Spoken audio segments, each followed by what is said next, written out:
So, as you can see on screen right now, there is still 12 minutes to go in this game, but I thought I'm going to go live now, and that way you can catch me reacting live to anything that should happen. We just conceded Brighton's second goal now, so I'm not nervous that we're going to lose the game or drop points here, but you never know. Also, still wearing my football top that I got for the World Cup. Can you believe the World Cup has come and gone already? And now it's just like, yeah, we're thrown back into the Premier League and, yep, we're back up and running. And by the way, what an incredible evening so far, because look at this. Let me get it for you. Where am I looking here? So, Leeds getting a point against Newcastle, which is fantastic for Arsenal going into that game on Tuesday against Newcastle. But the biggest one is, of course, Man City drawing with Everton, which meant going into the game tonight, we were 4 points clear with a game to play. So now, as it stands, we're going to be 7 points clear going into the final stretch of the first half of the league table. So obviously we're going to get to 19 games to get halfway. 3 more games to go. We could potentially have over 50 points halfway through the season. That would be absolutely incredible. Brighton look good right now. I'm going to try and not let it distract me. Let's talk about what we've seen so far today, because honestly, we're just playing so well at the moment. Oh my, I'm trying not to get distracted. But again, really struggling to pick out a single performance that I thought was poor or is poor. So far, the game is still going, of course. I would say that Gabriel hasn't had his best game for Arsenal, but as long as we don't lose the game, I'll be fine with, you know, a slightly slower performance, slightly subpar. And to be fair, Saliba, I think it was actually his fault, that second goal. So not the best performance from our young Frenchman either, but Ben White and Zinchenko, mainly Zinchenko tonight, absolutely incredible for our back line. And Ramsdale hasn't had too much to deal with other than the 2 goals, really, and maybe a couple of scrappy chances. But when we move into midfield, I'll quickly mention Partey and Xhaka because they've been good today. But this man right here, Martin Ødegaard, is just simply unreal. The fact that we signed him for, what, £32 million, 35 million euros or whatever it was, is an absolute steal. We've got a goal and an assist so far with 10 minutes to go. But for me, he has outclassed every single player on the pitch today. He makes football look so easy, and he is one of the reasons we're doing so well this season. A player like him, so young, but he's our leader, he's our captain, obviously, and there's something about the way he drifts around midfield with that aura of confidence. It's like he's untouchable, and I think that rubs off on the other players. And of course, Saka and Nketiah, Martinelli, all scoring again. This is huge for Arsenal Football Club because we're not relying on one player to get us goals, you know. And I'm talking like, you know, if Jesus was out for the rest of the season, whilst that would be awful, this gives me some hope that it's not the end of the world if we do drop one of those attacking players in our team, especially Jesus. We have goals everywhere. We quite literally have goals everywhere. Xhaka's been scoring a lot this season. Partey's had a few as well. His goal against Tottenham has been voted Goal of the Year for 2022. And by the way, before I forget to mention it, I hope you guys have a fantastic New Year tonight, or New Year's Eve tonight. And may 2023 be the best year of your lives so far. And I think it might be one of the best years for Arsenal. Okay, so let's look at the table one last time here as we, just before we go into the fixtures here. But Man City being 7 points behind us after 16 games is unreal, by the way. Newcastle 2 points behind them, having played an extra game. United have done really well to climb up the table since their wobbly, inconsistent start. And then Tottenham, there's no doubt in my mind that Tottenham are going to start to drop down here because Liverpool are in form. They will start to climb up there. Chelsea will start to climb up there. I actually think, I kind of want to change my opinion. At the start of this season, I actually thought Tottenham would be doing really well by now. And look, 30 points is very good. It's a very respectable amount of points. 13 less than us. But what I worry about with Tottenham is if Conte was to leave, imagine if he just leaves. I don't think that will happen, but it's the summer for them. It's the biggest summer and I know this is an Operation Arsenal video and I shouldn't really be talking about other teams so much, but if Tottenham lose Conte and then they lose Harry Kane or a Heung-min Son or whatever, it's done. It's done, basically. So let's have a look at our fixture list. Of course, this will update very shortly with a 6-2 win. We're going to score 2 goals in 5 minutes, all right? Then we take on Newcastle, which is a really, really big game. And then we get a whole week rest pretty much between that and Oxford. I believe that's on the Monday. Yeah, Monday, it says it here. So Monday we've got Oxford. And actually, I'm not going to be at home that day. So I need to watch that while I'm up in Norwich. So I'm going to have to find like a pub or something to watch that. But then we get into what I think is going to be 3 absolutely vital games. The North London derby, the United game, and Everton away. We suck against Everton away. We always have done. Brentford, we should win. And then Man City, I mean, that's going to be a tricky one for sure. But honestly, guys, I'm so pleased with how we're playing. And I wanted to talk about Nketiah a little bit as well, because I've been watching his movement today. So what you get with Gabby Jesus is, or Jesus, however you want to pronounce his name, you get a wide forward, you get a central forward, you get a deep lying forward, you get everything in one player.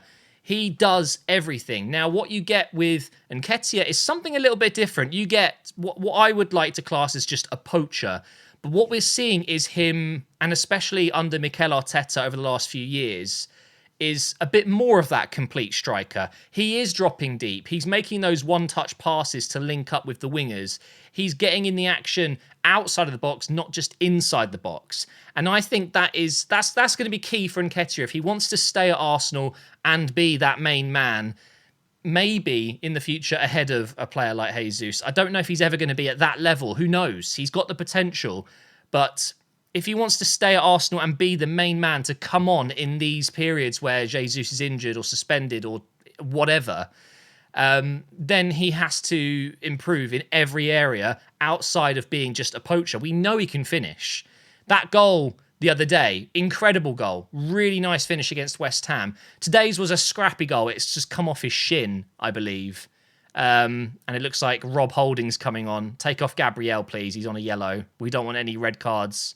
Oh, it's Martin Ødegaard coming off. Can we get a round of applause? You won't be able to hear it because I have a special software that cuts out noise. But Martin Ødegaard, man of the match by far. He's coming off. I saw Partey come off as well, clearly just to rest him and make sure that he's fully fit for this crazy run-in we're going to have in February and March. And I'm just seeing the Brighton manager, De Zerbi. I don't want to say his name wrong. I might have said that wrong.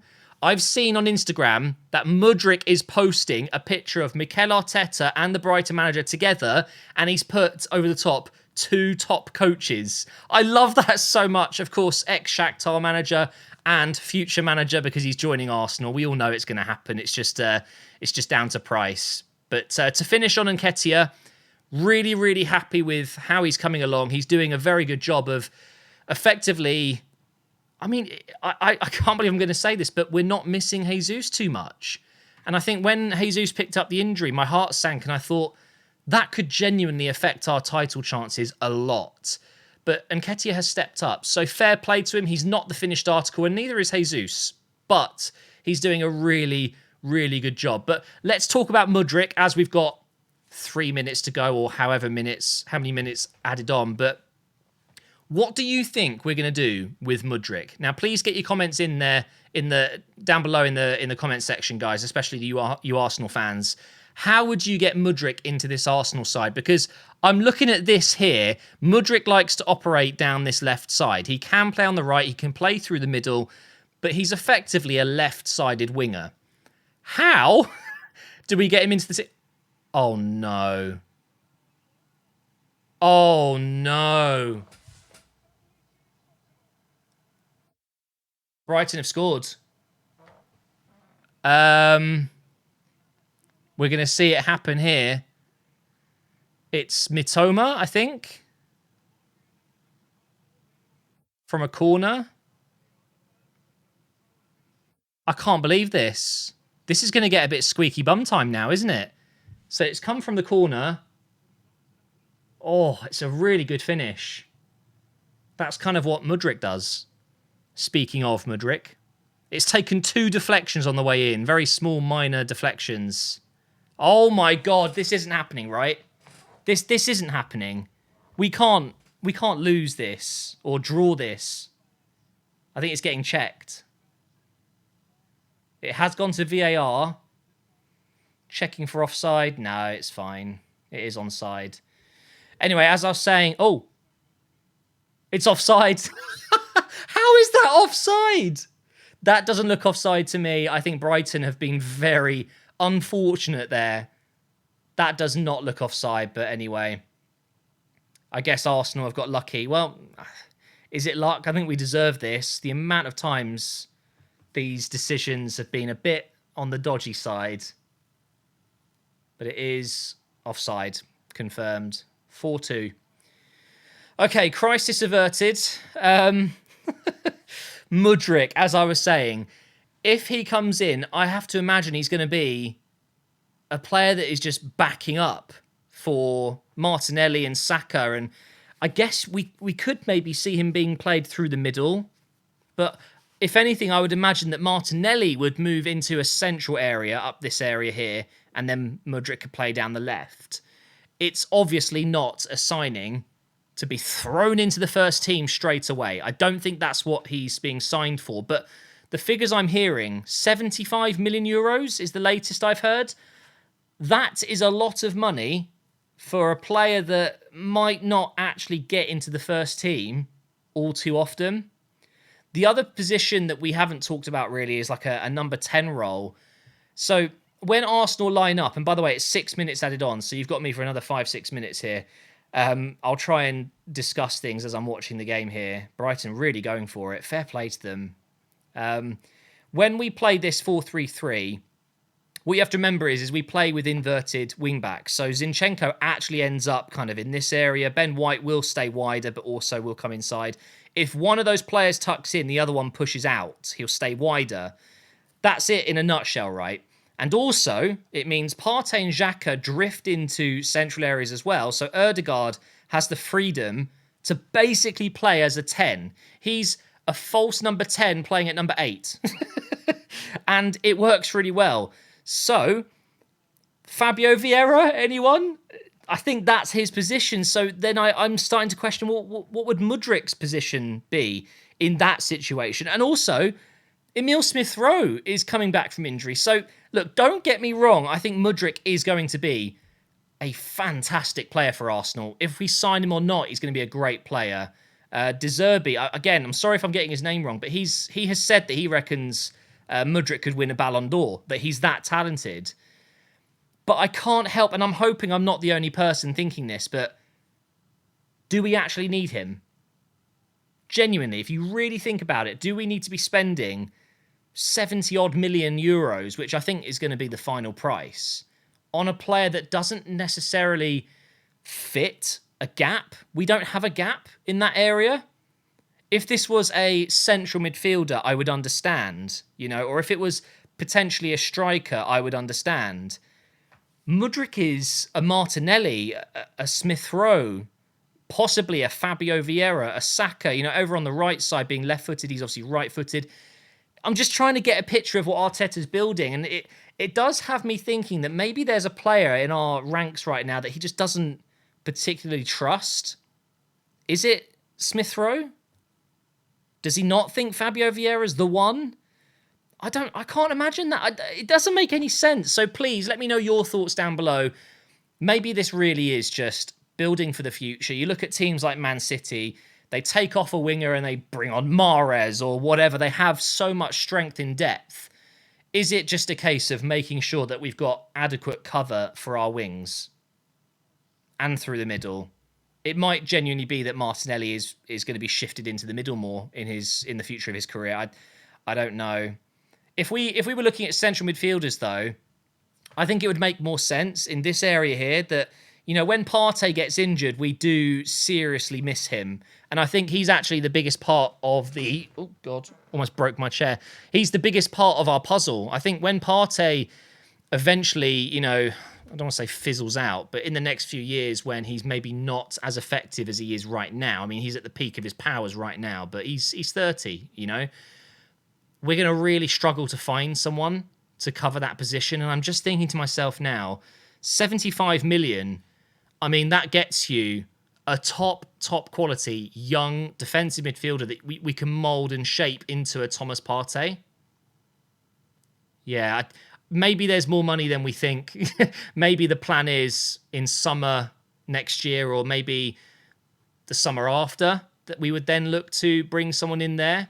I would love an Enzo Fernandez. I know he's been linked with Chelsea today for 120 million euros or whatever. So clearly that's not going to work, especially if he's not going to be starting. But it's the same with Granit Xhaka, really. What happens when either he dips in form, which could happen, or if he was to pick up a big injury, or if he was to leave? It's a tricky situation because we don't have anyone really to cover for him either. I mean, if you look at the bench today, we've got Lokonga, we've got El Neni. Fabio Vieira could play slightly deeper, but to be honest with you guys, I really feel like that is the area we should be improving in more than winger. But anyway, you guys can let me know what you think below.